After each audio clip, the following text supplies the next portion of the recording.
Hi எல்லாருக்கும் வணக்கங்க. இதுக்கு முன்னாடி எங்களோட கிணத்துல எந்த அளவுக்கு தண்ணி நிரம்பிருச்சு அப்படின்ட்டு சொல்லிட்டு ஒரு ஃபுல் வீடியோவே நான் போட்டிருப்பேன். அதில பார்த்தீங்கன்னா, மழை பெஞ்சதுனால எங்களோட புதிய கிணத்துல வாயளவு பார்த்தீங்கன்னா, தண்ணி வந்திருந்தது ஃபுல்லாவே. இப்போ எப்படி இருக்கு? அந்த தண்ணி அப்படியே இருக்கா? எப்படி இருக்கு அப்படின்னு சொல்லிட்டு காமிக்கிறேன் உங்களுக்கு. ஆனா ரொம்ப ஷாக்கிங்கா இருக்கு எனக்கு. என்ன காரணம்னு எனக்கு சரியா சொல்ல வரல. மேபி இப்படியா கூட இருக்கலாம் அப்படின்னு சொல்லிட்டு நான் யோசிச்சிருக்கிறேன். ஏன்னா எங்களோட கிணத்துல பார்த்தீங்கன்னா, ஒரு 5 சைடு போர் போட்டோம். அது மூலியமா தண்ணீர் ஏன்னா வெளிய போயிடுச்சா என்னன்னு தெரியல. இப்போ எந்த அளவுக்கு இந்த கிணத்துல தண்ணி இருக்குன்னு காமிக்கிறேன். நீங்களே பாருங்க.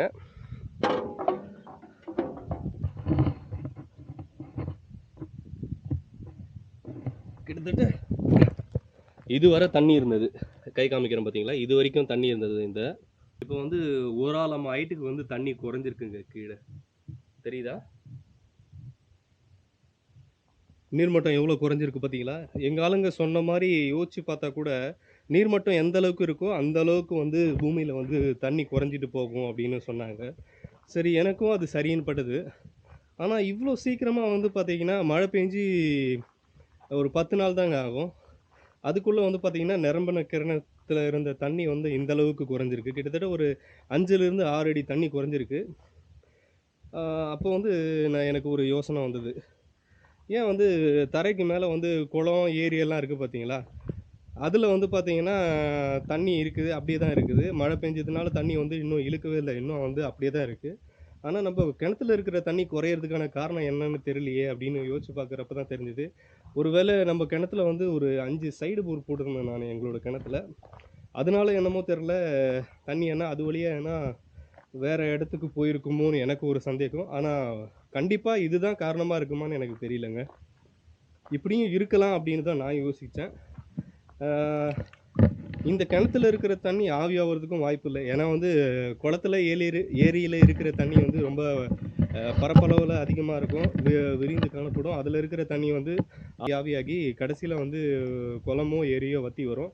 ஆனா இந்த கிணறுல பார்த்தீங்கன்னா, தண்ணி ஆ எதனால குறையுதுன்னு சரியா தெரியல எனக்கு இன்ன வரைக்குமே.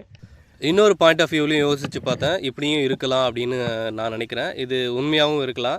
ஏன்னா மண்ணோட தன்மைக்கு ஏத்த மாரி கூட தண்ணி தேங்குறதும், தேங்காததும் இருக்கு. இப்போ களிமண் பகுதியில மழை பேஞ்சது அப்படின்னா, 1 வாரம் அளவுக்கு கூட அந்த தண்ணி அப்படியே வடியாம அப்படியே தேங்கி நிக்கும்.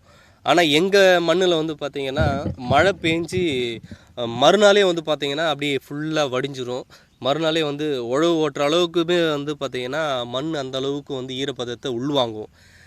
அதுவா கூட காரணமா இருக்கும் அப்படின்னு எனக்கு ஒரு கடைசியா ஒரு யோசனை வந்தது. நான் யோசிச்சு பார்த்ததில இந்த யோ இந்த காரணம் முதன்மையான காரணமா இருக்கும்னு நினைக்கிறேன். ஏன்னா, எங்க சுற்றுவட்டார பகுதியில இருக்கக்கூடிய மண்ணோட தன்மை அந்த மாரி. ஏன்னா, இங்க களிமண் கிடையாது. இது செம்மண் கலந்த மொரம்பு மண் மாரி இருக்குது இது. மேல மட்டும் தான் ஒரு 1/2 அடி மண் இருக்கும். கீழ ஃபுல்லாமே பார்த்தீங்கன்னா, மொரம்பு மாரி இருக்கும். எவ்வளோ மழை பெஞ்சாலுமே பார்த்தீங்கன்னா, உடனடியா பூமியில உள்வாங்கக்கூடிய மண்ணோட தன்மை எங்களோட இடத்துல இருக்கிற மண்ணு. அதனால கூட இருக்கலாம் எங்க கிணத்துல தண்ணி குறையறதுக்கான வாய்ப்பு. இந்த காரணமா கூட இருக்கலாம் அப்படின்னு எனக்கு கொஞ்ச நேரத்துக்கு அப்புறம் புரிய வந்ததுங்க. இந்த தண்ணி இழுக்கிறது இதுவோட நின்னு போச்சுன்னா ரொம்ப சந்தோஷங்க. தண்ணி பெரும்பாலும் எங்களோட கிணத்துல தண்ணி குறையறதுக்கு வருத்தப்படுறதுக்கு முக்கியமான காரணம் என்னன்னு கேட்டிங்கன்னா, இதை நம்பி நான் ஒரு சில பயிர்லாம் பண்ணியிருக்கிறேன். வேர்க்கடலை போட்டிருக்கிறேன். அதுக்கப்புறம் பார்த்தீங்கன்னா, கத்திரிக்காய் நடவு பண்ணியிருக்கிறேன். அதுக்கப்புறம் தக்காளி நடவு பண்ணியிருக்கிறேன். அப்புறம் மல்லி, முல்லை அப்படின்னு சொல்லிட்டு ஒரு சில பயிர்கள்லாம் இந்த கிணத்தை நம்பியும் இருக்குது.